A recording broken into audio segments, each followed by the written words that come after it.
کہ مضبوط خاندان ہی در حقیقت مضبوط سماج کی بنیاد بنتا ہے، اور میں اپنے لیے یہ بہت بڑی سعادت سمجھتا ہوں کہ اس موضوع پر مجھے آپ سے بات کرنے کا موقع ملا ہے، اور پھر تہہ دل سے شکریہ ادا کرتا ہوں لوگوں کا کہ جنہوں نے اس کے لیے محنت کی یا یہ کہ رابطے کا ذریعہ بنے۔ اس موضوع پر آتے ہوئے میں سب سے پہلی بات جو آپ کے سامنے ہے، بلکہ اس سے پہلے ایک چھوٹی سی بات اور عرض کر دوں، وہ ذرا ٹیکنیکل نوعیت کی ہے کہ میں اس وقت جس جگہ پہ بیٹھا ہوں ہو سکتا ہے کہ کچھ ٹیکنیکل ایشوز ہوں، کچھ سگنلز کا مسئلہ رہے، تو بہرحال میری کوشش ہوگی کہ میں آپ کے ساتھ رابطے میں رہوں، کنیکٹ رہوں، اور بالفرض اگر کسی وقت کنیکشن معطل ہو گیا تو کوشش ہوگی 5-7 منٹ میں دوبارہ جو ہے ریکنیکٹ ہو جاؤں۔ تو بس اس میں ذرا میں نے چاہا کہ پہلے ہی آپ کے سامنے یہ بات رکھوں۔ اب آتے ہیں اصل موضوع کی طرف کہ مضبوط خاندان، مضبوط سماج۔ آج کا سماج جس میں کہ ہم جی رہے ہیں، یہ سماج عالمی سماج، یعنی پہلے تو یہ ہوتا تھا کہ دنیا میں مختلف اقوام ہیں، مختلف لوگ ہیں، مختلف قبیلے ہیں، ان کے اپنے اپنے رواج ہیں اور ان کے اپنی اپنے رسومات ہیں، اپنے اپنے طور طریقے ہیں۔ تو اب دنیا جہاں تک پہنچ چکی ہے اور جدھر جا رہی ہے، جدھر اس کا رخ ہے، تو در حقیقت ایک عالمی سماج وجود میں آ چکا ہے۔ ہم کہتے ہیں کہ دنیا پوری اب ایک گاؤں کی صورت میں ہو گئی ہے۔ تو گاؤں میں تو ظاہر ہے 2 سماج نہیں ہوتے، 2 رسومات نہیں ہوتی، 2 طور طریقے نہیں ہوتے، ایک ہی طور طریقہ ہوتا ہے۔ تو یہ گویا ایک عالمی تہذیب ہے کہ جو وجود میں آ رہی ہے، اور یہ جو تہذیب ہے بہرحال یہ ہم مسلمانوں کے ذریعے سے یہ عالمی تہذیب وجود میں نہیں آئی ہے، بلکہ یہ کہ یہ کسی اور کے ہاتھوں وجود میں آئی ہے۔ کبھی علامہ اقبال نے ایک بات کہی تھی کہ ہم رخصت ہوئے اوروں نے سنبھالی دنیا، پھر نہ کہنا کہ توحید سے ہوئی خالی دنیا، پھر نہ کہنا کہ ہوئی توحید سے خالی دنیا۔ تو اب دنیا تو توحید سے خالی ہے کہ جنہوں نے اسے گلوبل ولیج کی صورت عطا کی ہے۔ اس اعتبار سے ذرا تھوڑا سا میں چاہتا ہوں کہ سماج کا جائزہ لیتے ہوئے ہم ذرا پیچھے چلے جائیں، اور بہت پیچھے چلے جائیں، کہ سماج کا آغاز تو در حقیقت ایک خاندانی سے ہوا تھا۔ انسانوں کے مابین جو پہلا رشتہ قائم ہوا تھا وہ میاں بیوی کا رشتہ ہی ہے، اور اسی سے یہ پورا آج 7 ارب انسانوں کا سمندر جو ہے یہ ہمارے سامنے ٹھاٹھے مار رہا ہے۔ لیکن اس کا آغاز 2 افراد سے ہے، ایک حضرت آدم علیہ السلام اور دوسرا اماں حوا علیہ السلام۔ ان 2 سے یہ نقطہ آغاز ہے۔ قرآن مجید نے اس کا ذکر بار بار کیا ہے، کئی مقامات پر کیا ہے۔ سورہ نساء کا آغاز ہی اسی بات سے ہوتا ہے کہ یا ایھا الناس، اے لوگو، سارے انسانوں کو اللہ تعالیٰ مخاطب کر کے فرما رہے ہیں کہ اپنے اس رب کا تقوی اختیار کرو، اتقوا ربکم، کہ جس نے الذی خلقکم من نفس واحدۃ، جس نے تمہیں ایک جان سے پیدا کیا ہے، وخلق منہا زوجہا، اور اسی سے اس کا جوڑا بنایا، اسی کی نوع سے، کوئی علیحدہ نوع نہیں تھی، علیحدہ سپیشیز نہیں تھی، بلکہ یہ کہ اسی کی نوع سے اس کا جوڑا بنایا۔ اماں ہوا کی طرف اشارہ ہو گیا۔ وَبَثَّ مِنْهُمَا رِجَالًا كَثِيرًا وَالنِّسَاءَ، ان دونوں سے اللہ تعالیٰ نے زمین کے اوپر کثیر تعداد میں مردوں اور عورتوں کو بکھیر دیا۔ تو یہ پوری دنیا اس وقت اس اعتبار سے جس نقطے پر جا کے جمع ہو جاتی ہے، جو اس کے وحدت کا مقام ہے، وہ یہ کہ سب کے آبا، سب کے بنیادی جو جہاں سے آغاز ہوا ہے وہ آدم علیہ السلام اور اماں حوا سے ہوا ہے۔ تو یہ وہ پہلا رشتہ ہے جو انسانوں کے درمیان وجود میں آیا ہے۔ اچھا، یہ سماج کے حوالے سے ایک بات انسان کے حوالے سے یہ بھی کہی جاتی ہے کہ انسان سماجی حیوان ہے، یعنی یہ مل جل کر رہنا پسند کرتا ہے۔ تو جو پہلا جوڑ ہے جو انسانوں کے مابین ہوا، وہ جوڑ بھی در حقیقت میاں بیوی کا جوڑ ہے، مرد اور عورت کا جوڑ ہے، اور یہ بیوی اور خاوند کا جوڑ ہے۔ تو یہ وہ جوڑ ہے یا وہ رشتہ ہے یا وہ تعلق ہے یا وہ عقدہ ہے یا وہ عقد ہے، وہ کانٹریکٹ ہے کہ جس سے یوں سمجھیے کہ سماج کا جو پہلا پتھر رکھا جاتا ہے، یعنی اس کی بنیاد میں جو آپ کارنر سٹون رکھتے ہیں، وہ در حقیقت یہ میاں بیوی کا آپس کا تعلق ہے۔ اور ظاہر ہے بنیاد اگر کمزور ہوگی تو پوری عمارت کمزور ہوگی، اور پہلی اینٹ اگر ٹیڑھی رکھی جائے گی تو پوری عمارت ہی ٹیڑھی اٹھے گی۔ تو یہ تو ایک بالکل یوں سمجھیے کہ بڑی آسانی سے سمجھ میں آنے والی بات ہے۔ لیکن میں ذرا تھوڑا یہ بھی چاہتا ہوں کہ اس سے بھی ذرا وسیع تناظر میں ہم ایک دفعہ بات کو دیکھ لیں۔ ہمارا جو بھی ایک کانوینس ذہنی، یعنی ہماری ایک جو تناظر ہے وہ ذرا وسیع رہے، اس میں ہم ذرا اس کو دیکھیں کہ سب سے پہلی بات یہ دیکھیے کہ اللہ تبارک و تعالیٰ نے آدم علیہ السلام کو جب دنیا میں بھیجا تو ساتھ ہی اسی موقع پر ایک اعلان کر دیا، اور حضرت آدم علیہ السلام کو اس چیز کی اللہ تعالیٰ نے خبر دے دی کہ یہ جوں جوں سماج آگے بڑھے گا، جوں جوں انسان کی ضرورتیں نئی سے نئی صورت اختیار کریں گی، اور سماج کے آگے بڑھنے سے جو نئے مسائل کھڑے ہوں گے، نئی مشکلات پیش آئیں گی، نئے نئے الجھنیں کھڑی ہوں گی، ان کے حل کے لیے میں رہنمائی دیتا رہوں۔ فَإِمَّا يَأْتِيَنَّكُم مِّنِّي هُدًى فَمَن تَبِعَ هُدَايَ فَلَا خَوْفٌ عَلَيْهِمْ وَلَا هُمْ يَحْزَنُونَ۔ تو جب جب میری طرف سے ہدایت ملے گی، جب جب میری طرف سے ہدایت آئے گی، جب جب میں لوگوں کی رہنمائی کروں، ان کی مشکلات کا حل میں پیش کروں، تو پھر جو لوگ میری اس ہدایت، اس رہنمائی، اس گائیڈنس کی تابعداری کریں گے، اس کی پیروی اختیار کریں گے، انہیں کوئی خوف نہیں ہوگا، خوف کہ میں کوئی پتہ نہیں غلط قدم تو نہیں اٹھا رہا، اس کا کوئی نقصان تو نہیں، اور ولا یحزنون تو غلط ہوگا نہیں، تو انہیں حزن بھی نہیں ہوگا، افسوس بھی نہیں ہوگا کہ بھئی وہ تو غلطی ہو گئی تھی، وہ 2 کروڑ لوگ مر گئے تھے اور ہم کمیونزم لے کے آئے تھے، لیکن وہ 1 پارٹی ڈکٹیٹرشپ ثابت ہو گیا۔ تو ایسا کوئی افسوس کرنے کی ضرورت محسوس نہیں ہوگی، کیونکہ میں الحکیم ہوں، العلیم ہوں، تو جو گائیڈنس میں دوں گا وہ غلطی سے پاک گائیڈنس ہوگی، تو جو اس کی پیروی کریں گے انہیں یہ خطرہ نہیں ہوگا کہ یہ میری بات جو ہم نے فیصلہ کیا کہیں غلط نہ ہو جائے، یہ جو ہم نے قدم اٹھایا ہے کل کہیں گلے نہ پڑ جائے، بلکہ یہ کہ وہ اس پہ مطمئن ہوں گے کہ یہ چونکہ اللہ کی رہنمائی ہے تو یہ درست فیصلہ ہے، اور یہ کہ جب وہ کر لیں گے تو بعد میں پچھتاوا نہیں ہوگا کہ کوئی ہم نے غلط کام کر دیا تھا، بلکہ اس کے اچھے نتائج نکل کر ان کے سامنے آئیں گے۔ تو یہ اللہ نے پہلے ہی حضرت آدم علیہ السلام کو دنیا میں بھیجتے وقت ہی ان کو مستقبل کی ایک لائن دے دی تھی، ایک لائے عمل بتا دیا تھا کہ جوں جوں سماج آگے بڑھے گا، جوں جوں اس میں پیچیدگیاں پیدا ہوں گی، جوں جوں نئے مسائل جب جنم لیں گے، تو میں آپ کو چھوڑ نہیں رہا، دنیا میں بھیج کے لا تعلق نہیں ہو رہا، بلکہ آپ یہ جو مخلوق ہوگی یہ میرے کنبے کی مانند ہے، الخلق عیال اللہ، یہ جو مخلوق ہے یہ اللہ کے کنبے کی طرح ہے، اور اللہ تعالیٰ اس کی نگہبانی، اس کی حفاظت، اس کی ہدایت کا سامان کرتا رہے گا۔ اور یہ بالکل ایک ایسا ہی تصور ہے جیسے کنبے کے اندر جو بھی والدین ہوتے ہیں تو وہ اپنی اولاد کا خیال رکھتے ہیں، اور جب تک اولاد جو ہے وہ کمزور ہوتی ہے اور وہ جو ہے وہ سہاروں کی ضرورت مند ہوتی ہے تو وہ سہارا بنتے ہیں اولاد کا، یہاں تک کہ وہ اس کو جو ہے وہ اسپون فیڈنگ بھی کرتے ہیں، لیکن یہ کہ جب وہ کھڑے ہونے کے قابل ہو جاتا ہے، چلنے کے قابل ہوتا ہے، تو پھر تھوڑا ذرا چھوڑتے بھی ہیں تاکہ یہ کہ بچہ اپنے پاؤں پر چلنا بھی سیکھ جائے، کل آخر اپنے ہی پاؤں پر اس نے چلنا ہے، تو یہ ہر وقت اگر سہاروں کا عادی ہو گیا تو پھر یہ کہ اس کی زندگی اجیرن ہو جائے گی۔ تو اللہ تبارک و تعالیٰ نے نوع انسانی کو آدم علیہ السلام سے لے کر محمد الرسول اللہ صلی اللہ علیہ وسلم تک یوں سمجھیے کہ انگلی پکڑ کے چلایا ہے۔ جہاں جہاں ضرورت پیش آتی رہی اللہ تعالیٰ برگزیدہ ہستیوں کو مبعوث فرماتے رہے، جنہیں ہم انبیاء علیہ السلام کہتے ہیں، ان کے ذریعے سے پھر اللہ تعالیٰ رہنمائی دیتا رہا، گائیڈنس دیتا رہا، رہنمائی عطا کرتا رہا، تاکہ اس کا کنبہ ٹھوکریں کھانے سے بچ جائے اور اختلافات سے بچ جائے اور ایک وحدت کی صورت میں آگے بڑھتا رہے۔ حضرت محمد الرسول اللہ صلی اللہ علیہ وسلم کے بعد اللہ تعالیٰ نے نبوت کا دروازہ بند کر دیا، تو اس دروازے کے بند ہونے کا مطلب یہ تھا کہ آدم علیہ السلام سے جس گھرانے کا آغاز ہوا تھا، وہ جو نوع انسانی نے جس سفر کا آغاز کیا تھا، وہ اب عہد طفولیت سے نکل کر کہہ سکتے ہیں کہ شعور اور ادراک کی سطح پر آن کھڑا ہوا ہے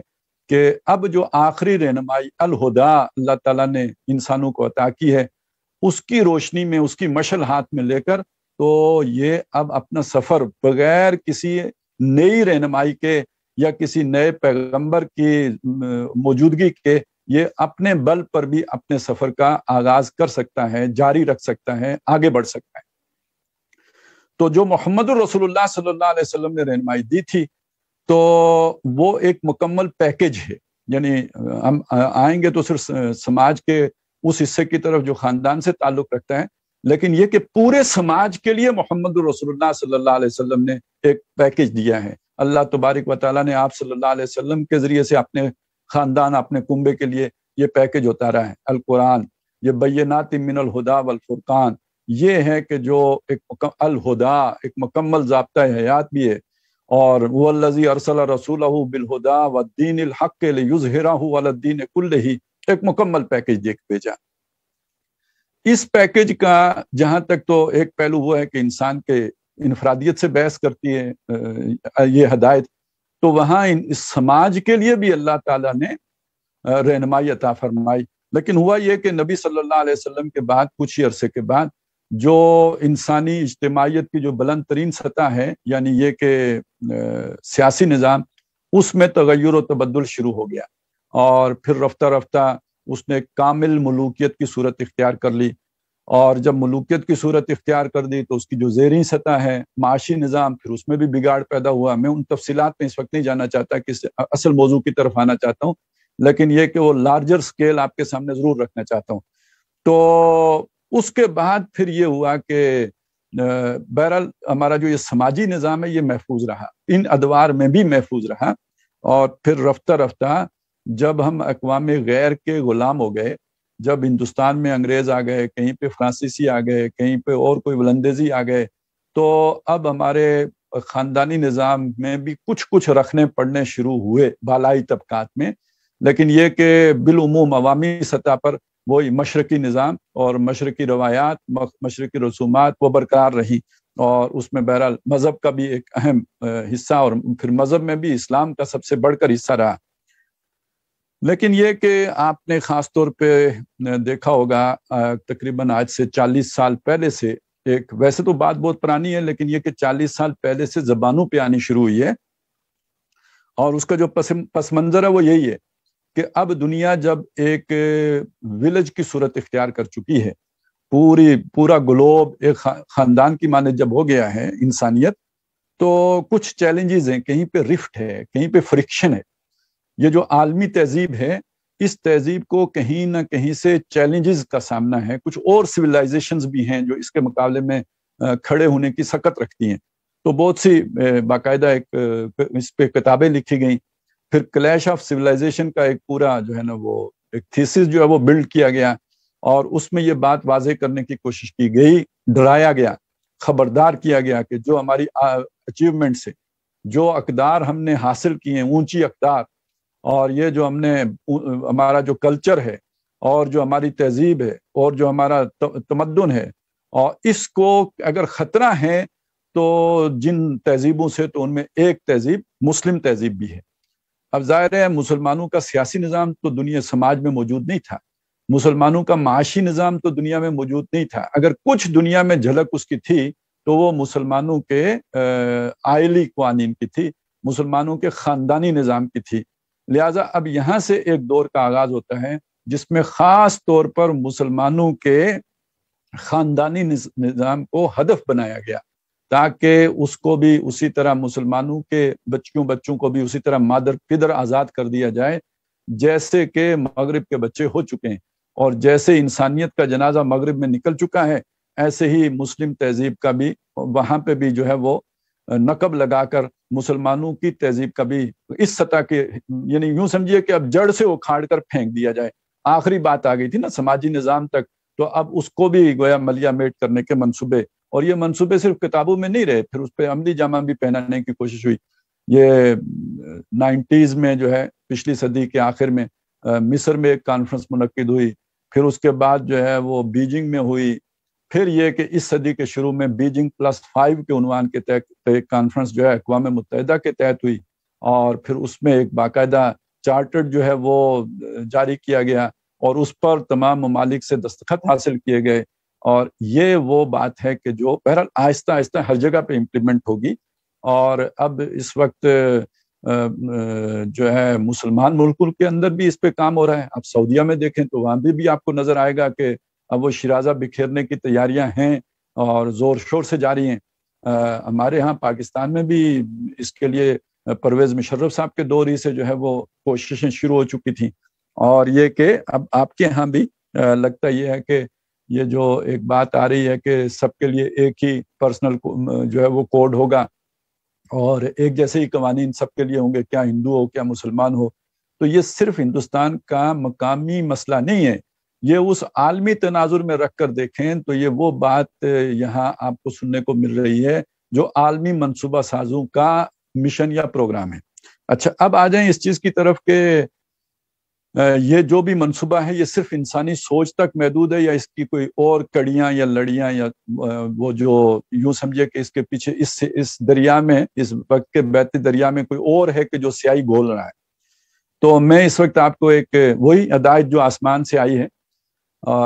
جس کے دو حصے ہیں. ایک حصہ وہ ہدایت ہے کہ جسے ہم وحی مطلوب کہتے ہیں قرآن مجید کی صورت میں، جس کی تلاوت کرتے ہیں، اور ایک ہدایت کا وہ پہلو ہے جو وحی خفی ہے، جو وحی غیر مطلوب ہے، جو ہم تلاوت نہیں کرتے، وہ محمد الرسول اللہ صلی اللہ علیہ وسلم کے اقوال ہیں، افعال ہیں، آپ کے فرمودات ہیں، احادیث ہیں، آپ کی سنت ہے. تو آپ صلی اللہ علیہ وسلم سے ایک بات مروی ہے، آپ نے فرمایا کہ شیطان جو ہے وہ پانی پر اپنا تخت بچھاتا ہے،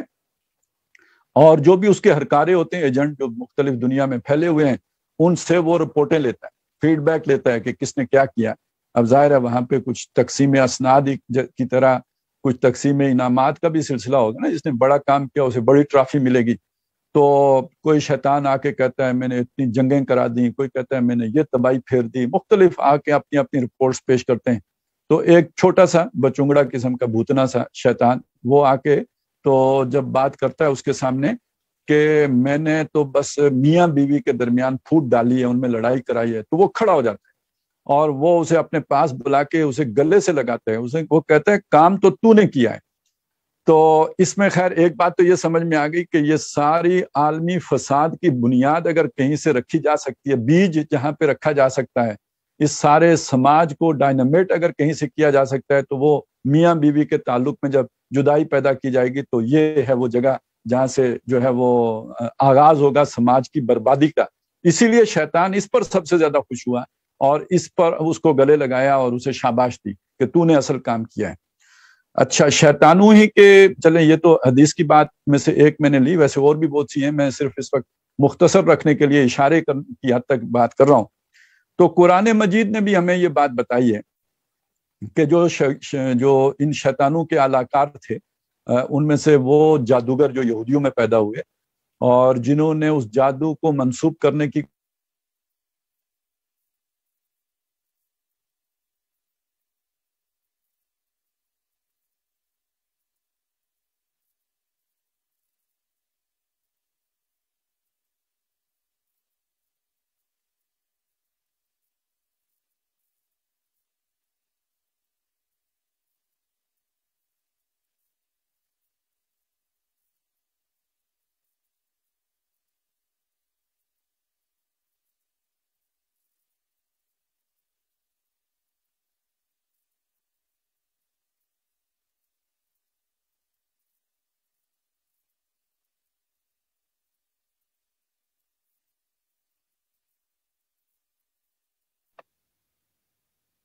جی کچھ ٹیکنیکل ایشو کے وجہ سے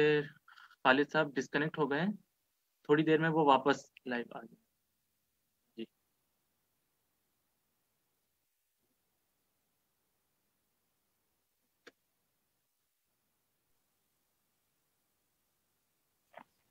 بسم اللہ اول و آخرہ. تو وہاں پہ دو فرشتے بھی تھے کہ جو لوگوں کو وہ بھی سکھاتے تھے، آزمائش کے لیے آئے تھے، اور ان سے جا کے جو علم لوگ حاصل کرتے تھے وہ کیا تھا؟ قرآن مجید کہتا ہے وما یعلمان منہما، وہ ان سے وہ جو بھی سیکھتے تھے، وَيَتَعَلَّمُونَ مِنْهُمَا مَا يُفَرِّقُونَ بِهِ بَيْنَ الْمَرْءِ وَزَوْجِهِ، یعنی اس علم سے جو وہ حاصل کرتے تھے، اس سے جو کام لیتے تھے وہ یہ تھا کہ میاں اور بیوی کے درمیان وہ جدائی پیدا کرتے تھے، اور جس کے ذریعے سے اور ان کو گویا ایک دوسرے سے نالاں کر دیتے تھے. تو یہ شیطان کے ایجنڈے میں بھی یہ بات شامل تھی، اور اس کے اعلی کار جادوگروں کے ایجنڈے میں بھی یہ بات شامل تھی کہ میاں بیوی کے درمیان جدائی پیدا کرنی ہے، انہیں ایک دوسرے سے دور کرنا ہے. تو بہرحال یہ ایک جو اس وقت دنیا میں منڈلاتے خطرات ہیں، تو یہ شیطان کا ایجنڈا اور اس وقت کا عالمی ایجنڈا وہ بالکل ایک ہو گیا ہے. اس نے گویا بازو سے بازو ملا لیے ہیں، اور وہ اب جس چیز پر کمر بستہ ہے وہ یہ ہے کہ مسلمانوں کے خاندانی نظام کا جنازہ نکالا جائے اور اس کا شیرازہ بکھیر دیا جائے. اب آتے ہیں اس چیز کی طرف. یہ تو وہ خطرات ہیں جو ہمارے سامنے ہیں، لیکن ظاہر ہے کہ ان خطرات کا مقابلہ کرنے کے لیے ہمیں جہاں پہ ان خطرات کا شعور اور ادراک درکار ہے، وہاں پر ہمیں اس خاندانی نظام کی اہمیت اور اس کے حوالے سے جو اللہ تبارک و تعالیٰ نے ہمیں حکمتیں خود بتائی ہیں اور اس کی جو اہمیت گنوائی ہے اس کو، اور جو خاص طور پہ مرد اور عورت کا آپس کا تعلق ہے، اس کو جب تک ہم ان حقوق و فرائض کے تناظر میں نہیں سمجھیں گے جو اللہ تبارک و تعالیٰ نے ہمیں عطا کیے ہیں، تو ہم یہ ساری باتیں جاننے کے باوجود بھی اپنے خاندان کو مضبوط رکھنے کے لیے کوئی زیادہ مستحکم اقدامات نہیں اٹھا سکیں گے۔ تو اس لیے میں اب یہ چاہتا ہوں کہ ذرا میں اس چیز کی طرف آؤں کہ اس معاملے میں اسلام کی، قرآن مجید کی رہنمائی کیا ہے۔ دیکھیے، اس معاملے میں اس وقت جس چیز کو مغرب سب سے زیادہ ایکسپلائٹ کر رہا ہے، یا یہ کہ وہ لوگ اس کو ایکسپلائٹ کر رہے ہیں کہ جو اس خاندانی نظام کو جو ہے بکھیر دینا چاہتے ہیں، تو وہ عورت کی مظلومیت اور خواتین پر جو ظلم ہوتے ہیں مردانہ معاشروں میں، اس کا سب سے زیادہ ڈنڈورا پیٹتے ہیں۔ یہ یوں سمجھیے کہ بغاوت کے یہ جذبات سب سے زیادہ خواتین میں پیدا کیے جاتے ہیں، اور نمبر دو یہ کہ جو بھی تھوڑا پڑھے لکھے باشعور مسلمان مرد ہیں ان کو بھی یہ باور کرایا جاتا ہے کہ معاشرے میں خواتین کے ساتھ یہ ناانصافیاں ہوتی ہیں۔ تو میں اس وقت یہ نہیں کہتا کہ ہوتی ہیں یا نہیں ہوتی، میں اس چیز میں نہیں جاتا، میں یہ چاہتا ہوں کہ ہمیں یہ معلوم ہو جائے کہ اسلام کیا چاہتا ہے، اور وہ خواتین اور جو بھی حضرات ہیں، مرد اور عورتوں کے درمیان کیا توازن ہے کہ جو ہمیں عطا کرتا ہے، جس کو ہمیں مضبوط پکڑنا ہوگا اگر ہم چاہتے ہیں کہ ہمارا خاندانی نظام محفوظ رہ سکے۔ سب سے پہلی بات تو یہ سمجھیے کہ یہ جو ایک عام تصور ہے مذہبی لوگوں میں زیادہ پایا جاتا ہے، دنیا میں اس وقت زیادہ کم ہو گیا ہے، لیکن یہ کہ بہرحال بعض معاشروں میں بہت شدت سے رہا ہے، مسلمانوں سے بھی بڑھ کر رہا ہے۔ وہ تصور یہ ہے کہ ہیں تو دونوں انسان، مرد بھی اور عورت بھی، لیکن عورتوں کے بارے میں یہ سمجھا جاتا ہے کہ یہ کم تر درجے کی، ذرا یوں سمجھیے کہ گھٹیا سطح کی، اور بعض قرآن مجید کی بعض الفاظ سے بھی اس طرح کا استدلال کیا جاتا ہے کہ مکر و فریب کی پرکارہ، اور اس طرح کے تصورات ہیں جو معاشرے میں پائے جاتے ہیں۔ اور بعض تو ایکسٹریمسٹ لوگ جو ہیں وہ ایسے بھی ہیں جو کہتے ہیں کہ یہ تو کامل انسان ہی نہیں ہے، ناقص انسان ہے۔ اچھا، اس سوچ کو آیا اس بات سے قطع نظر کہ دنیا تو اس وقت اس سوچ کو قبول کرنے کے لیے کیا تیار ہوگی، خود مسلمان بھی اب اس سوچ کو جو ہے وہ اس کا بوجھ اٹھانے کے لیے تیار نہیں ہو سکتے، اور کوئی باشعور آدمی اس کو ماننے کے لیے تیار نہیں ہے۔ لیکن یہ کہ ہمیں ذرا تھوڑا یہ دیکھنا چاہیے کہ قرآن مجید اس بارے میں کیا رہنمائی دیتا ہے۔ دیکھیے، جو بھی میرا مطالعہ ہے اس میں ایک بات جو میری سمجھ میں آئی ہے اور بالکل صاف آئی ہے، وہ ایک تو یہ بات ہے کہ جہاں تک مرد اور عورت کی تقسیم، یعنی جنس کی بنیاد پر انسانوں کی تقسیم کا سوال ہے یا تعلق ہے، تو یہ تقسیم بالکل ہی ایسی ہی ہے جیسے مردوں میں سے کچھ کو اللہ تعالیٰ بادشاہ بنا دیتا ہے اور کچھ کو نوکر بنا دیتا ہے۔ اب جس کو اللہ نے بادشاہ بنایا، اس کا یہ مطلب بالکل نہیں ہوتا کہ وہ اللہ کو بہت زیادہ پیارا ہے، یا یہ کہ وہ بہت اعلیٰ انسان ہے، یا یہ کہ وہ کسی خاص جو ہے وہ بیج سے نکلا ہوا آدمی ہے، یا یہ جیسے کہ ہمارے ہندوؤں میں پایا جاتا ہے کہ کوئی سر سے پیدا ہوئے ہیں تو کوئی پاؤں سے پیدا ہوئے ہیں، تو وہ کوئی سر سے اللہ کے سر سے نعوذ باللہ من ذالک نکلا ہوا انسان ہے۔ ایسا مطلب بالکل نہیں ہوتا۔ یہ دنیا اللہ تعالیٰ نے امتحان کے لیے اور آزمائش کے لیے بنائی۔ تو امتحان اور آزمائش کے لیے جیسے کوئی بھی ایک کھیل ہوتا ہے، ڈرامہ ہوتا ہے، اس میں کسی کو اگر بادشاہ کا کریکٹر مل جائے تو ہوتا تو وہ اداکار ہی ہے، اور کسی کو اگر چوکیداری کا کریکٹر مل جائے تو وہ بھی اداکار ہی ہوتا ہے، اور بعد میں اگر ایوارڈ دیا جاتا ہے تو پرفارمنس کی بنیاد پہ دیا جاتا ہے۔ جس نے چوکیداری والا کردار باحسن طور پہ نبھایا ہوگا اس کو ایوارڈ مل سکتا ہے، ہو سکتا ہے بادشاہ کو ایوارڈ نہ ملے کہ اس کا جو کردار تھا، وہ بادشاہ والا کردار، یہ والا اداکار صحیح طور پر نبھا نہیں سکا۔ تو جیسے وہ ڈرامہ گھنٹے کا ہوتا ہے، آدھے گھنٹے کا ہوتا ہے، یا 3 گھنٹے کی فلم ہوگی،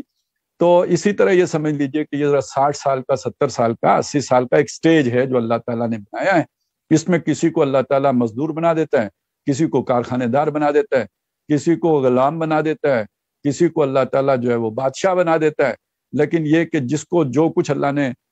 دیا ہوتا ہے اسی کے مطابق اس کا امتحان ہوتا ہے۔ لا یکلف اللہ نفسا الا وسعها۔ اچھا، اس میں سے بعض چیزیں وہ ہیں کہ جو انسان کسب بھی کر لیتا ہے۔ ایک مزدور کے گھر میں پیدا ہونے والا بچہ جو ہے وہ محنت کر کے یا کوشش کر کے تو اپنا مستقبل روشن بھی کر سکتے ہیں. لیکن بعض چیزیں ایسی ہیں کہ جن میں انسان بے بس ہے، وہ ان کو بدل نہیں سکتا ہے. جیسے انسانوں ہی میں سے کسی کو اللہ تعالیٰ نے اٹھا کے مقام نبوت پہ فائز کر دیا ہے،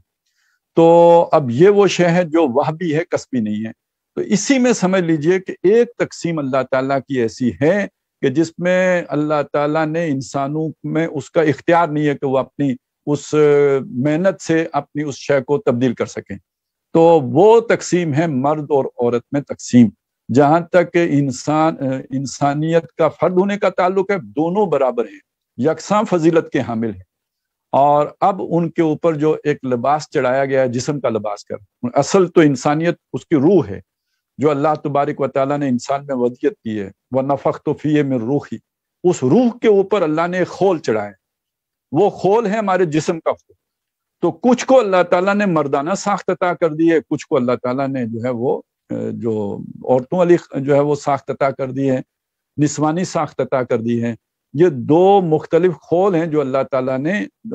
دو افراد پر چڑھا دیے ہیں. تو ہم کہتے ہیں کہ یہ مذکر ہے، یہ مؤنث ہے، یہ نر ہے، یہ مادہ ہے. تو نو کے اعتبار سے تو بالکل ایک ہے. تو اس اعتبار سے شرف انسانیت کے اعتبار سے جب اللہ تعالیٰ کہتے ہیں کہ ہم نے انسان کو فضیلت دی ہے، تو اس فضیلت میں مردوں کے ساتھ ساتھ عورتیں بھی شامل ہیں. جب اللہ تعالیٰ کہتے ہیں کہ وَلَقَدْ كَرَّمْنَا بَنِي آدَمَ وَحَمَلْنَاهُمْ فِي الْبَرِّ وَالْبَحْرِ وَرَزَقْنَاهُمْ مِنَ الطَّيِّبَاتِ وَفَضَّلْنَاهُمْ عَلَىٰ كَثِيرٍ مِّمَّنْ خَلَقْنَا تَفْضِيلًا. تو اب اس سارے کے اندر جو بنی آدم ہیں، اس میں مردوں کے ساتھ ساتھ عورتیں بھی شامل ہیں. تو اس اعتبار سے بلکہ بعض اعتبارات سے اللہ تبارک و تعالیٰ کی جو صفت رحمت ہے، اللہ تعالیٰ کے اندر جو ایک انسانیت کے لیے محبت اور شفقت اور نرمی اور رافت کا معاملہ ہے، اس کی نشانیاں اگر آپ کو انسانوں میں نظر آئیں گی تو مردوں کی نسبت عورتوں میں زیادہ نظر آئیں گی. اور علامہ اقبال نے اگر ایک بات کہی تھی کہ وجود زن سے ہے تصویر کائنات میں رنگ، تو وہ اسی معنی میں کہی تھی کہ دنیا تو محبت سے چلتی ہے، دنیا تو سماج کو چلانے کے لیے جو ہے ایثار چاہیے، قربانی چاہیے، اپنا آپ اس میں جو ہے وہ گم کرنے کا جذبہ ہوتا ہے. تو یہ جذبات مردوں کی نسبت عورتوں میں زیادہ ہوتے ہیں. تو سماج کا یہ سارا حسن، سماج کے اندر یہ ساری اعلیٰ اقدار اور سماج کی یہ خوبیاں در حقیقت خواتینی کی مرہون منت ہوتی ہیں. ایک طرف تو یہ بات ہوگی. دوسری بات یہ ہے کہ جو قرآن مجید کے ایسے مقامات ہیں کہ جن میں اس طرح کی بات آئی ہے کہ مردوں کو عورتوں پر ایک فضیلت حاصل ہے، جیسے کہا گیا کہ وَلِلرِّجَالِ عَلَيْهِنَّ دَرَجَةٌ، مردوں کو عورتوں پر ایک درجہ یعنی ایک خاص قسم کی فضیلت کا حاصل ہے. اور اس فضیلت کی پھر وضاحت کر دی. وہ کون سی فضیلت ہے کہ الرجال قوامون علی النساء، جو مرد ہیں وہ قائم رکھنے والے ہیں، قوام ہیں، انتظام کرنے والے، انصرام کرنے والے عورتوں کے لیے. تو یہ والی وہ سطح ہے کہ جس کو ہم کہتے ہیں کہ یہ در حقیقت گھر گرہستی کے لیے ہے. اور یہ بغیر کانٹریکٹ کے نہیں ہوتا. ایک مرد ہے، ایک عورت ہے، وہ میاں بیوی کے رشتے میں جب بنتے ہیں اور اس بندھن میں جب وہ آتے ہیں تو ظاہر ہے یہ ایک معاہدہ ہے. اور جب یہ معاہدہ ہوتا ہے تو دونوں کی مرضی شامل ہوتی ہے، بغیر مرضی کے نہیں ہو سکتا. لڑکا جو ہے وہ تو مولوی صاحب کے سامنے کھڑا ہو کے جو ہے وہ اپنی مرضی ظاہر کرتا ہے، لیکن یہ کہ وکیل کے ذریعے سے لڑکی بھی اپنی مرضی ظاہر کرتی ہے، اس کے بعد ہی یہ کانٹریکٹ ممکن ہے. لڑکی کی مرضی کے بغیر تو نکاح نہیں ہوتا. تو اب یہ ایک ادارہ وجود میں آ گیا. اب خاندان ایک ادارہ ہے. جب یہ ادارہ وجود میں آ گیا ہے تو اس ادارے کے انتظام کو لے کے چلنے کے لیے بہرحال ادارے کا کوئی سربراہ ہوگا، کوئی اس کا باس ہوگا، کوئی اس کا انتظام چلانے والا ہوگا. تو اس کو آپ نے کچھ اختیارات زیادہ دینے ہوں گے. جیسے اسکول میں ہیڈ ماسٹر صاحب کے اختیارات زیادہ ہوں گے، جیسے فیکٹری میں کسی مینیجنگ ڈائریکٹر کے اختیارات زیادہ ہوں گے، تو ایسے ہی گھر کے ادارے کے اندر. اور کسی کے مینیجنگ ڈائریکٹر ہونے کا مطلب یہ نہیں ہے کہ مزدور پر اسے کوئی شرف انسانیت کے اعتبار سے کوئی فضیلت حاصل ہو گئی ہے. وہ انتظامی نوعیت کی ایک فضیلت ہے جو اس کے پاس ہے. اور یہ اللہ تعالیٰ نے جنس کی بنیاد پر ایک مستقل فضیلت جو ہے وہ مردوں کو دی ہے، اور وہ انتظامی فضیلت ہے، وہ شرف انسانیت کی فضیلت نہیں ہے. اچھا، اب آ جائیں اس سے اگلی چیز کی طرف. یہ تو میں نے نقطہ واضح کرنے کی کوشش کی ہے کہ شرف انسانیت کے اعتبار سے اللہ تعالیٰ نے مردوں اور عورتوں کو بالکل برابر رکھا ہے، اور انتظامی معاملات کو چلانے کے لیے گھر کے ادارے کے سربراہ کی حیثیت سے ایک فضیلت اللہ نے مردوں کو ضرور دی ہے۔ اور یہ جہاں مردوں کو وہ پہلی بات ماننی چاہیے، تو وہاں خواتین کو دوسری بات ماننی چاہیے، اور یہ چیز ذہن میں رکھتے ہوئے ماننی چاہیے۔ ایک مسلمان خاتون کے لیے تو سب سے بڑی بات یہ ہے کہ فیصلہ اللہ تبارک و تعالیٰ کا ہے۔ اگر آپ دیکھیں گے قرآن مجید میں تو اللہ تعالیٰ نے اس گھر کے ادارے کو مستحکم رکھنے کے لیے، اب یہ بھی اس کی اہمیت کا، یعنی مضبوط خاندان مضبوط سماج کی بنیاد بنتا ہے، اسی کی اہمیت کا اندازہ اس سے بھی لگائیں گے ہم کہ اللہ تعالیٰ نے معاشی نظام کے بارے میں اتنی رہنمائی نہیں دی، سیاسی نظام کے بارے میں اتنی رہنمائی نہیں دی، جتنے تفصیلی احکامات اللہ تبارک و تعالیٰ نے قرآن مجید میں خاندانی نظام کے بارے میں اور گھر کے ادارے کے بارے میں دی۔ آپ سورہ بقرہ سے اگر شروع ہو جائیں تو اس کا وہ 26ویں رکوع سے وہ شروع ہو کے 31ویں رکوع کے آخر تک وہ چلا جائے گا سارا، یہ 4 ساڑھے 4 رکوع جو ہیں، اس میں آپ کو ملے گا کہ گھر گرہستی کی زندگی کے بارے میں رہنمائی ملے گی، اور بہت باریکی میں جا کے بہت تفصیلات کے ساتھ۔ پھر اس سے آگے جائیں تو سورہ نساء میں، پھر اسی طرح آگے جائیں سورہ نور میں، پھر آپ کو سورہ احزاب میں، سورہ مجادلہ میں، تو قرآن مجید میں یوں سمجھے، اچھا پھر آخر میں جا کے سورہ طلاق اور سورہ تحریم میں وہ بھی 4 رکوع وہاں پہ بھی آ جاتے ہیں، یعنی یوں بالکل ایسی عجیب وہ ہے ترتیب کہ ادھر شروع میں 2 پارے تقریباً جو ہیں ان کے پہلے چھوڑ کر، تو وہاں پہ 26ویں رکوع کے بعد وہ شروع ہو جائے گا، ادھر بھی آخری 2 پارے چھوڑ کے تو جو 28ویں پارے کے آخری 4 رکوع ہیں اس میں بھی آپ کو آئلی زندگی کے بارے میں رہنمائی مل جائے گی۔ تو یہ اتنی تفصیل کے ساتھ، بلکہ قرآن مجید کے اندر یوں سمجھے جیسے کوئی شے بنتی میں پروتے ہیں، تو اس طرح پرو دیا اللہ تعالیٰ نے کہ تاکہ ہر وقت مسلمانوں کو اس کی رہنمائی ملتی رہے کہ انہوں نے اس خاندان کے ادارے کو مضبوط رکھنا ہے۔ تو اس میں جو ایک چیز آتی ہے کہ جب بھی اللہ تعالیٰ کوئی فیصلہ سناتے وہ بتاتے ہیں کہ مردوں کو عورتوں پر جو ہے اس معاملے میں نے فضیلت دی ہے، یا مردوں کو کہتے ہیں کہ بھائی یہ تمہارے لیے جائز نہیں ہے کہ ان کے ساتھ تم زیادتی کرو یا ان کو روک کے رکھو، زرار لتعتدوا علیہا، اس طرح کی جب بھی جہاں پہ بھی اللہ تعالیٰ رہنمائی دیتے ہیں تو ساتھ ایک بات آئے گی کہ واتقوا اللہ، اللہ سے ڈرو، کیونکہ تم نے واپس پیش جا کے اللہ کے سامنے ہونا ہے۔ اور دوسری بات یہ کہ واللہ عزیز حکیم، اللہ زبردست ہے، عزیز ہے، اور یہ عزیز کا لفظ اللہ تعالیٰ کی بادشاہی کو ظاہر کرنے کے لیے آتا ہے، یعنی اللہ تعالیٰ کی اتھارٹی کو ظاہر کرنے کے لیے آتا ہے، اللہ تعالیٰ کے آقا اور ماسٹر ہونے کو ظاہر کرنے کے لیے آتے ہیں کہ وہ تم اس کے غلام ہو، تمہیں تو اس کا ہر حکم ماننا ہی ماننا ہے، مرد ہوں یا عورتیں ہوں، ان کو تو جب انہوں نے ایمان لایا اللہ پر اور اللہ کی کتابوں پر، فرشتوں پر اور نبیوں پر اور محمد رسول اللہ صلی اللہ علیہ وسلم پر، تو اب ان کو اللہ کے کسی فیصلے کے آگے چون چرا نہیں کرنی ہے، بلکہ انہوں نے تو سر تسلیم خم کرنا ہے، اللہ کی ہر بات ماننی ہی ماننی ہے۔ تو یہ اللہ کا فیصلہ، واللہ عزیز، اللہ زبردست ہے، اور حکیم، تو یہ سمجھو کہ آپ کا علم جو ہے وہ کم ہے، آپ بات کو نہیں جانتے، آپ اتنی گہرائی میں چیز کو نہیں سمجھ سکتے۔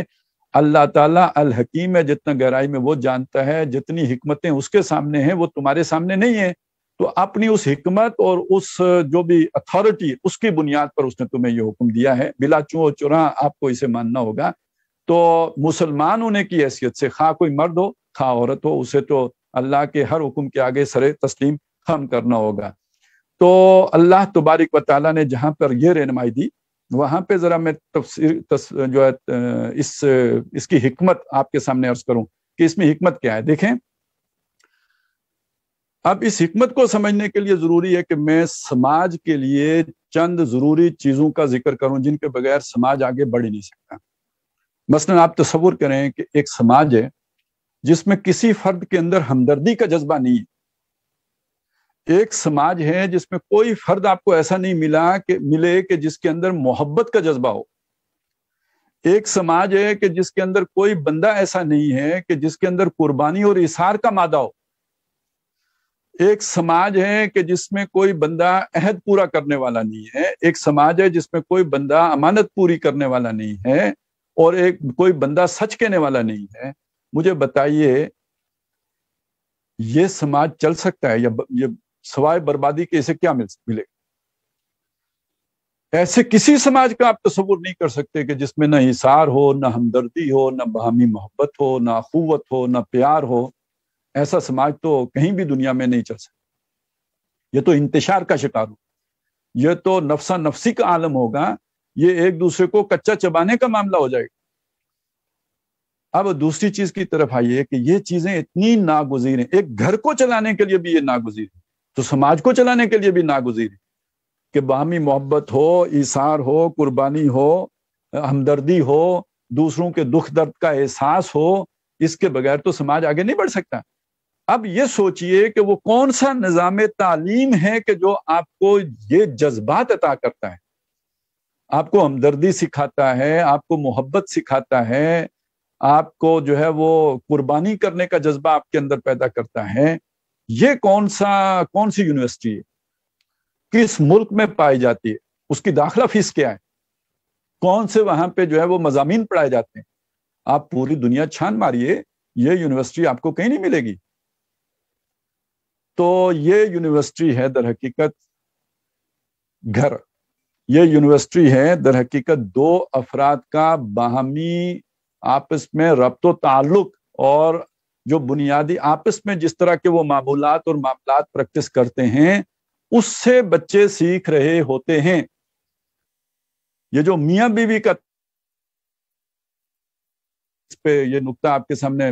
واضح ہو جائے تاکہ پوری طرح اجاگر ہو جائے کہ یہ جو بات میں نے کہی ہے یہ بات کیا ہے۔ قرآن مجید کہتا ہے سورہ بقرہ میں، پہلی بات یہ کہتا ہے کہ دیکھیں کہ آپ کے لیے جائز نہیں ہے ان تاخذوا مما آتیتموہن شیئا، آپ نے جب عورتوں کو طلاق دی ہے تو جو کوئی شے بھی ان کو دی ہے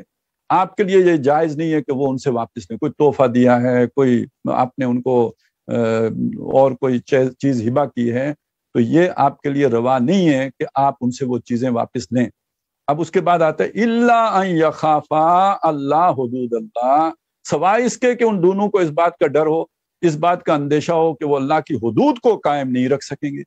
اب اس کو بس اپنے ذہن میں رکھیے، ابھی میں آگے چلتا ہوں۔ اس کے بعد آتا ہے جناب کہ فَإِنْ خِفْتُمْ أَلَّا يُقِيمَا حُدُودَ اللَّهِ فَلَا جُنَاحَ عَلَيْهِمَا فِيمَا افْتَدَتْ بِهِ،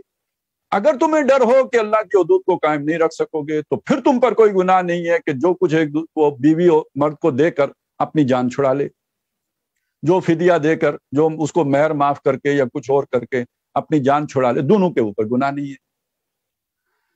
اور اس چیز کو پھر آگے جا کے کہا، یعنی ایک اور جگہ پہ جہاں پہ آتا ہے کہ وہ اگر مرد طلاق دے دیتا ہے، 3 طلاقیں ہو جاتی ہیں، اب وہ اس کے لیے جائز نہیں رہی ہے۔ ہاں، جائز ہونے کی ایک صورت یہ ہے کہ الا ان تنکح زوجا غیرہ، کسی اور سے اس کا نکاح ہو گیا، نارمل، یہ میں وہ ہیلا نہیں بتا رہا ہوں آپ کو، یعنی جسے کہتے ہیں بالکل معمول کے میں ان کا دوسری جگہ پہ نکاح ہوا، متعلقہ کے کہیں اور شادی ہو گئی، فَإِن طَلَّقَهَا، مگر اس نے بھی اس کو طلاق دے دی، کسی وجہ پہ جھگڑا ہوا، وہاں پہ فارغ ہو گئی۔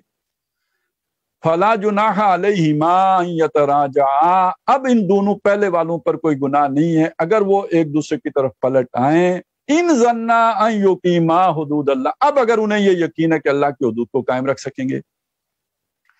اب آپ دیکھیے 3 جگہوں پہ اللہ کی کچھ حدود کا ذکر ہے، اور اس میں اس بات کا خطرہ ہے کہ یہ دونوں اگر ساتھ رہیں گے تو اللہ کی حدود کو قائم نہیں رکھ سکیں، اور یہاں اللہ سمجھا رہے ہیں کہ اگر قائم نہیں رکھ سکتے تو جدا ہو جائیں، سیپریٹ ہو جائیں، اور اب اگر انہیں لگتا ہے کہ وہ قائم رکھ سکیں گے تو پھر ان کی دوبارہ جو ہے وہ نکاح ہو سکتا ہے۔ یہ حدود کون سی ہو سکتی؟ آیا اس بات کا خطرہ ہے کہ وہ اکٹھے رہیں گے تو شراب پیئیں گے؟ اس بات کا خطرہ ہے کہ وہ اکٹھے رہیں گے تو سود کھائیں گے؟ اس بات کا خطرہ ہے کہ وہ اکٹھے رہیں گے تو بے حیائیاں کریں گے؟ آخر کون سی حدود ہیں کہ جن کے پامال ہونے کا خطرہ ہے؟ ظاہر ہے کسی مسلمان کو، کوئی مسلمان معاشرہ اس بات کی اجازت تو نہیں دے سکتا کہ وہ شراب پیے، وہ جھوٹ بولے، وہ عیاشیاں کرے، وہ کوئی خرمستیاں کرے، وہ جا کے بے حیائیوں کا ارتکاب کرے، تو یہ حدود تو نہیں ہو سکتی۔ یہ کوئی اور حدود ہیں جن کا یہاں پہ ذکر ہے، تو یہ وہ حدود ہیں، یہ اللہ کی حدود ہیں، ان کو اللہ کی حدود، یہ وہ طے شدہ حدود ہیں جو میاں بیوی کے درمیان ہوتی ہیں، یہ کسی اور رشتے میں نہیں ہے، یہ میاں بیوی کے رشتے میں ہے۔ یہ میاں بیوی کا رشتہ وہ ہے جس کو اللہ تبارک و تعالیٰ نے ایک دوسرے کے لیے جو ہے یہ بڑے مضبوط جوڑ جوڑا ہے اس کا، حالانکہ ان کے درمیان کوئی خونی رشتہ نہیں ہوتا، خونی رشتے میں یہ رشتہ ہو ہی نہیں سکتا، حرام ہے، محرمات میں حرام کر دیا، یہ ہوگا تو غیر محرم میں ہوگا، یہ خونی رشتے کے بغیر ہو رہا ہے۔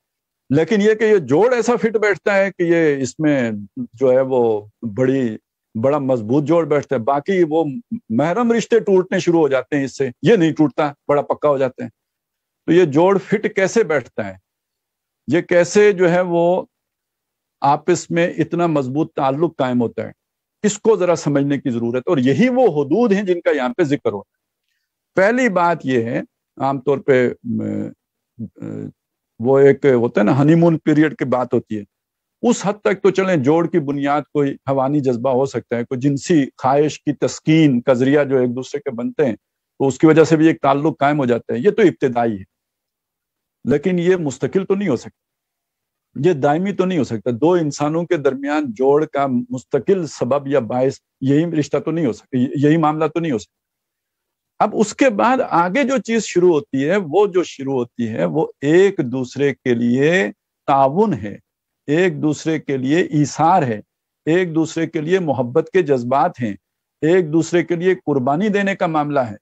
ایک دوسرے کے لیے ہمدردی کا جذبہ ہے۔ یہ وہ چیزیں ہیں کہ جو اس رشتے میں پھر دوام پیدا کرتی ہیں، اس رشتے میں مضبوطی پیدا کرتی ہیں، اس میں استحکام پیدا کرتی ہیں۔ اور یہاں یہ نقطہ سمجھ لیجئے کہ جو انسان کا ایمان بڑھتا جاتا ہے تو یہ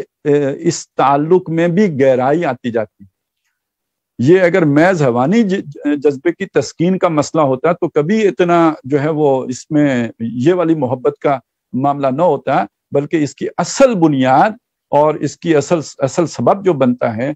وہ ایک تو یہ کہ اللہ تبارک و تعالیٰ کی طرف انسان کا اگر رجحان ہوگا تو اسے سمجھ آئے، وہ جو بھی سامنے یہ خدمت یا احسان ایک دوسرے کے لیے، مرد کما کے لا رہا ہے، بیوی کے ہاتھ میں دے رہا ہے، بیوی جو ہے اس کی جو ہے وہ آرام کا خیال رکھ رہی ہے، وہ ساری چیزیں میں اس کی تفصیل میں اس وقت نہیں جا رہا، آپ اپنے ذہن میں لے کے آئیں،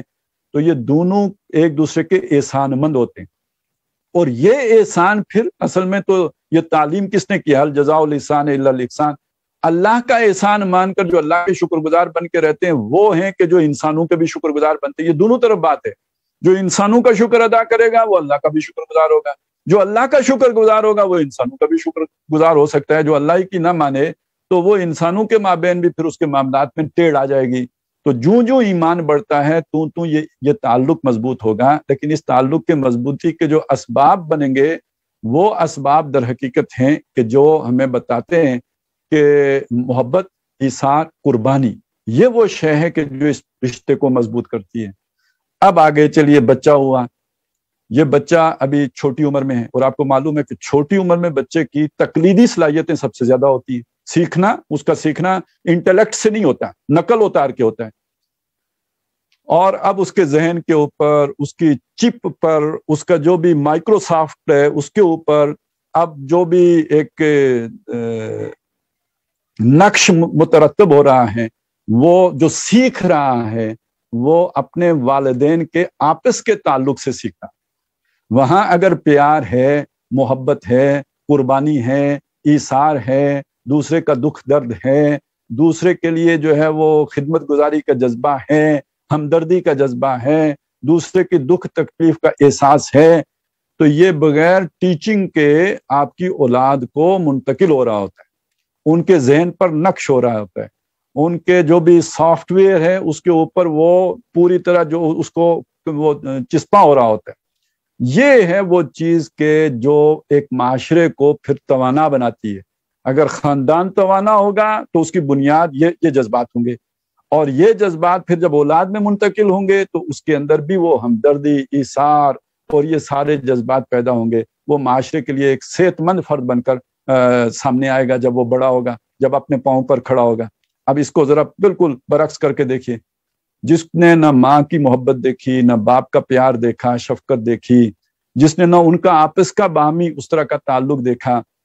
یہ ایک جو بچہ آئے گا یہ خود غرض بچہ ہوگا، یہ اپنے ہی جو ہے وہ ذات کا جو ہے وہ اپنے ہی حسن کا دیوانہ بنا ہوگا، یہ معاشرے کے لیے کوئی مثبت کردار ادا کرنے کے قابل نہیں ہوگا۔ یہ ہے شیطان کا پروگرام، تاکہ ایسے خود غرض انسان تیار کیے جائیں جو ہمدردی سے، محبت سے، پیار سے عاری ہو۔ یہ وہ چیزیں ہیں کہ جو ان کے یوں سمجھے کہ پروگرامنگ میں شامل ہی نہ ہوں، وہ بس روبوٹ ہوں اور مشینی انسان ہوں، اور تاکہ انہیں جس کام پہ لگایا جائے وہ اسی پہ لگے رہیں. بعض معاشروں میں ایسے لوگ اب آپ کو ملیں گے, ہمارے قرب و جوار میں بھی آپ کو نظر آ جائیں گے. تو یہ اس گھر کے اندر جب دوریاں پیدا ہوں گی اور تعلق صرف مادہ پرستانہ ہوگا تو پھر ویسی ہی سوچ اولاد کے اندر جائے گی. اب اس کا نتیجہ یہ ہوگا کہ معاشرے کے اندر جیسے جو اقدار ہیں, یہ تو جذبات کی بات ہوگی نا, جو اعلیٰ اقدار ہیں, امانت کا جذبہ ہے, اسی طرح عہد کی پاسداری کا جذبہ ہے, اور اس کے ساتھ ساتھ یہ ہے کہ جو بھی ایک سچائی کا اور کھڑے ہونے کا معاملہ ہے, یہ وہ بنیادی انسانی اقدار ہیں. جب یہ پہلی جو اوصاف نہیں پیدا ہوں گے, وہ بنیادی جذبات اور احساسات نہیں پیدا ہوں گے, تو اصل میں تو انہی کے بیچ پر یا انہی کی روح کے اوپر ان اقدار نے کھڑا ہونا تھا. یہ کہاں سے کھڑی ہو جائیں گی, یہ کدھر سے آ جائیں گی؟ یہ جمعے کے خطبہ سننے سے تو یہ نہیں پیدا ہو جاتی. اگر آپ کے اندر جمعے کے خطبے کی حیثیت بارش کی طرح کی ہے, بارش اسی زمین میں سے رویدگی کرے گی جہاں بیج پہلے سے پڑا ہو. بیج خاندان ڈالتا ہے. اب اگر کوئی تذکیر ہو گئی, کوئی مولوی صاحب نے کچھ سمجھا دیا, کسی یونیورسٹی میں کچھ سکھا دیا گیا, تو وہ اگر اندر بیج ہوگا تو وہ بیج درخت بنے گا. بیج ہی نہیں ہے تو پھر یہ کہ آپ اگر کمپیوٹر کو پڑھائیں تو وہ تو نہیں سیکھ سکتا نا. وہ اس کی آرٹیفیشل انٹیلیجنس اپنی جگہ پہ, لیکن یہ کہ اس کے اندر محبت نہیں پیدا ہو سکتی, اس کے اندر ہمدردی نہیں پیدا ہو سکتی, اس کے اندر ایثار نہیں پیدا ہو سکتا. یہ انسانوں ہی کا خاصہ ہے. اور انسانی معاشرے کے اندر اگر گھر کا ادارہ ہوگا مضبوط تو وہ وہاں سے یہ سیکھا جائے گا. اچھا, اب آپ ذرا آ جائیں اس چیز کی طرف اور بالکل صاف ذہن ہو کے دیکھیں, غیر جانبدار ہو کے سوچیں کہ یہ جن مادوں کا یا جن جذبات کا یا احساسات کا میں نے ذکر کیا ہے, یہ دونوں افراد میں سے یعنی مرد اور عورت میں سے زیادہ کس میں پائے جاتے ہیں؟ یہ محبت کا جذبہ, ایثار کا جذبہ, ہمدردی کا جذبہ, قربانی کا جذبہ, تو دونوں میں پایا جاتا ہے. لیکن یہ کہ آپ کو اس کے اندر جو زیادتی آپ کو نظر آئے گی, یا چلیں کہہ لیں ایک ایج جس کو حاصل ہے, ایج جو تھوڑا سا جس کی جو ٹپ نکلی ہوئی ہے, وہ خواتین کی طرف ہوگا, ان میں یہ زیادہ پایا جاتا ہے. وہ زیادہ سیدھی ہوتی ہیں اس معاملے میں. تو اس کا مطلب یہ ہوا کہ اگر آپ انہیں سخت ماحول پرووائڈ کریں گے, سختیوں سے گزاریں گے, تو ان کا احساس بھی کند ہو جائے گا. آپ جتنا انہیں اچھا ماحول اور انہیں بہتر جو بھی رہنے کی سہولتیں عطا کریں گے, مشکلات اور مشقتوں سے بچا کے رکھیں گے, تو ان کے اندر یہ جذبہ اتنا ہی زیادہ رہے گا. اس لیے اللہ حکیم نے, وہ جو عزیز الحکیم ہے, اس حکیم نے مرد کے اوپر یہ بوجھ ڈالا کہ اس عورت کو اس کمائی کی مشقت میں نہیں ڈالنا. یہ بچے تمہارے ہیں, یہ گھر تمہارا ہے. اسے غیرت کا جذبہ بھی دیا. یہ غیرت کے جذبے میں مرد آگے بڑا ہوا ہوگا. وہ اسی لیے دیا کہ بڑی بے غیرتی کی بات ہے کہ تمہاری خواتین کو کمانا پڑے. یہ جاؤ تم کما کے لاؤ, انہیں کھلاؤ, اور انہیں ایک جیسے جو ہے نا ایک بڑا کمفرٹیبل ماحول فراہم کرو کہ جس کے اندر رہ کر وہ بڑے آرام سے اور چین سے یہ جذبات اگلی نسل کو منتقل کر سکیں. یہ جو پوری بات میں نے عرض کی ہے, یہ اگر آپ ایک چھوٹا سی وہ بات سمجھے نا کہ حضرت حسین رضی اللہ تعالیٰ عنہ, بلکہ علامہ اقبال نے حضرت حسن اور حضرت حسین کے حوالے سے یہ بات فرمائی ہے مسلمان خواتین کو مخاطب کر کے کہ دیکھو میں تمہیں حضرت فاطمہ کی مثال دیتا ہوں کہ فاطمہ بن کے زمانے کی نگاہوں سے اوجھل ہو جاؤ, پوشیدہ ہو جاؤ, تاکہ تمہاری گود میں حسن اور حسین پروان چڑھ سکیں. تو معلوم ہوا حسن اور حسین جیسے بیٹے ایسی ماؤں کے گودوں میں پروان چڑھتے ہیں کہ جن کو معاشرے سے جو کٹ کے اپنے گھر کے سکون میں, چین میں, آرام میں جنہیں زندگی گزارنے کا موقع میسر ہو. اور یہ موقع دینا کس کا کام ہے؟ یہ موقع دینا اللہ نے مردوں کے اوپر ڈالا ہے کہ آپ نے کمانا ہے, آپ نے مشقت اٹھانی ہے, آپ نے کما کے لا کے ان کی جھولی میں ڈالنا ہے. یہ آپ کا کام ہے, آپ نے کرنا ہے. تو ویسے تو نبی سارے آئے ہیں مردوں میں سے, لیکن یہ کہ اگر یہ بات نہ ہوئی ہوتی تو یہ اللہ تعالیٰ کی, اگر آپ اس گریٹر پلان میں دیکھیں تو اس نے ذرا مردوں کو یہ کہہ کے کہ تمہیں عورتوں کے اوپر میں نے فضیلت دی ہے, جاؤ شاباش کام کر کے کما کے لاؤ, تو کام پہ لگا دیے. اصل میں اللہ تعالیٰ کس کے لیے یہ سارے انتظام کر رہا ہے؟ تو اگر وہ نقطہ دیکھیں, وہ بنیاد دیکھیں, تو وہ تو ساری یعنی اس مرد کو اللہ تعالیٰ نے عورت کی خدمت پر معمور کر دیا ہے کہ جاؤ اب اس کے لیے کما کے لاؤ، اسے ایسا کمفرٹیبل ماحول دو کہ جس میں یہ اگلی نسل کو بہتر طور پر پروان چڑھا سکے۔ تو اس اعتبار سے یعنی آپ اگر دیکھیں گے تو خواتین کے لیے اللہ تعالیٰ نے ایک بہتر ماحول اور ایک یعنی ان کو کسی اور کے سامنے جا کر کام کرنے کی دشواری کا سامنا نہ کرنا پڑے، بس ایک ہی مرد ہے کہ جس کو انہوں نے جواب دہ ہونا ہے۔ تو اس سہولت دینے کے لیے مردوں کی اللہ تعالیٰ نے یہ ذمہ داریاں لگائیں، اور پھر یہ کہ ان کو ایک درجہ فضیلت کا بھی دے دیا، اس لیے کہ اللہ کے ہاں عدل ہے۔ جب ان پر اتنی مشقت ڈالی ہے تو اس کو گھر کا انتظام کا ذرا ان کو اللہ تعالیٰ نے حق دے دیا۔ اور پھر اس لیے بھی کہ عورتیں چونکہ نرم مزاج ہیں، ان کے اندر اللہ تعالیٰ نے نرمی زیادہ رکھی ہے، ان کی تخلیقی صلاحیت اس بات کی متقاضی تھی کہ ان کے اندر یہ نرمی رہے، بچوں کی پرورش اور ان کی بہتر تربیت کے لیے اس نرمی کا ہونا ضروری تھا۔ تو یہ نرمی جو ہے یہ ایک انتظامی معاملے میں ذرا کاؤنٹر پروڈکٹیو ہو جاتی ہے، تو وہ اللہ تعالیٰ نے وہ ذمہ داری ان پر نہیں ڈالی۔ تو اس اعتبار سے یہ جو اللہ تعالیٰ نے تعلق بنایا ہے مردوں اور عورتوں کا، اور اس میں جو خاندان کا ادارہ بنایا ہے، یہی در حقیقت مضبوط سماج کی بنیاد بنتا ہے، اور اسی سے سماج مضبوط ہوتا ہے۔ اور یہی وجہ ہے کہ اس وقت دنیا میں پوری دنیا میں جو شیاطین اور شیطان، وہ ان کے ایجنٹ ہیں یا نہیں ہیں، لیکن یہ کہ بہرحال ان کے اعلی کار بن گئے، انہوں نے غیر شعوری طور پر ان کو اس کام پہ لگا دیا کہ اس خاندان کے ادارے کو تباہ کیا جائے، تاکہ نو انسانی کی ہر اعلیٰ قدر رخصت ہو جائے، تاکہ اس نو انسانی کو پوری طرح برباد کیا جائے، تاکہ شیطان اللہ کو یہ بتا سکے کہ اللہ میں نے کہا تھا نا کہ میں ان کو نتھ ڈال دوں گا، تو دیکھ لے میں نے لگام دے دیے، سب کو برباد کر دیا، تباہ کر دیا ہے، اور ان میں سے ہر اعلیٰ قدر ختم کر دی، اور ان کو بس حوان بنا کے میں نے چھوڑ دیا۔ تو یہ خاندان کا ادارہ ختم ہوگا تو انسان کامل حوان بنے گا، وگرنہ یہ کہ یہاں سے وہ محبت کے جذبات لے کے جائے گا، ایثار کے جذبات لے کے جائے گا، ہمدردی کے جذبات لے کے جائے گا، یہی انسانیت ہے۔ اور یہ اسی سے اب شیطان جو ہے وہ ڈیٹریکٹ کرنا چاہتا ہے۔ اب آخری بات یہ عرض کر دوں، میں نے بات شروع بھی ڈاکٹر اسرار احمد رحمۃ اللہ علیہ کی ایک بات سے کی تھی، اختتام پر بھی میں اسی کی طرف آنا چاہتا ہوں کہ بہرحال یہ جو مغرب سے آنے والا سیلاب ہے، اس نے بہت حد تک مسلم دنیا کو اپنی لپیٹ میں لے لیا ہے، اور اس وقت اگر ہندوستان میں یہ تحریک اٹھی ہے تو مجھے ایک اور اعتبار سے ڈاکٹر صاحب کی بات یاد آ رہی ہے کہ انہیں ہندوستان کے مسلمانوں سے ایک امید بھی تھی۔ پہلی تو وہ ستائش کی بات تھی، یہ امید کی بات ہے۔ امید کا پہلو یہ تھا کہ وہ فرمایا کرتے تھے کہ میں نے جو بھی اپنی زندگی کے بہترین وقت اور بہترین صلاحیتیں جس کام پر لگائی ہیں، وہ قرآن مجید کا پیغام عام کرنے پر لگی، اور اردو دان طبقے تک میری بات پہنچی ہے، اور مجھے اپنے رب کے سے قوی امید ہے کہ اگر مسلمانان پاکستان نے اس دعوت پر لبیک نہ کہا تو اللہ تبارک و تعالی مسلمانان ہند میں سے ایسے لوگ اٹھائے گا کہ جو اس پیغام کو لے کر کھڑے ہوں گے۔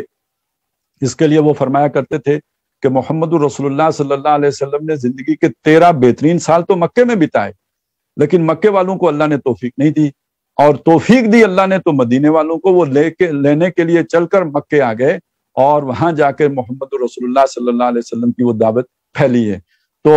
یہ ایک ڈاکٹر صاحب نے کئی بار اس امید کا اظہار کیا کہ اگر مسلمانان پاکستان نے اس دعوت کو پیٹھ دکھائی تو اللہ تعالیٰ کی رحمت سے امید ہے مجھے کہ مسلمانان ہند اس کا علم لے کر اٹھیں گے۔ اور اس وقت یہ اگر بات آگے بڑھتی ہے، اور اللہ کرے کہ بڑھے، اور مسلمانوں کے اندر یہ شعور اور اس کا احساس پیدا ہو کہ ہم اپنے خاندان کے تحفظ کے لیے کھڑے ہوں، اور اس کے لیے جو ہے وہ کوشش کریں، تو یہ صرف اپنا ہی تحفظ نہیں ہے، یہ پہلی بات تو یہ کہ سارے ہندوستان کے انسانوں کا تحفظ ہے۔ پھر صرف ہندوستان تک کا یہ معاملہ نہیں ہے، یہ پورے بر عظیم پاک و ہند اور اس پورے خطے کے جو ہے وہ اقدار، اعلیٰ اقدار جو بہرحال مغرب سے تو بہت بہتر ہیں، ان کے تحفظ کا معاملہ ہے۔ اور پھر بات یہیں تک نہیں محدود، اللہ تعالیٰ توفیق دے تو یہ ساری نو انسانی کو اس تباہی سے بچانے کا ایک کوشش ہے اور تحریک ہے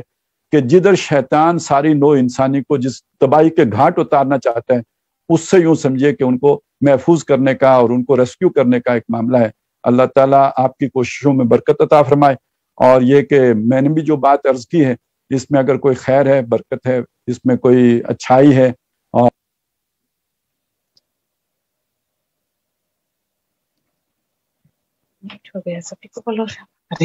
اس سے آپ کو اور مجھے اور ہم سب کو محفوظ رکھے. اقول قولی ھذا واستغفر اللہ لی ولکم ولسائر المسلمین والمسلمات. جزاک اللہ خیر خالد بھائی. ابھی میں دعوت دیتا ہوں دعا فرمائیں. الحمدللہ الذی ھدانا لھذا وما کنا لنہتدی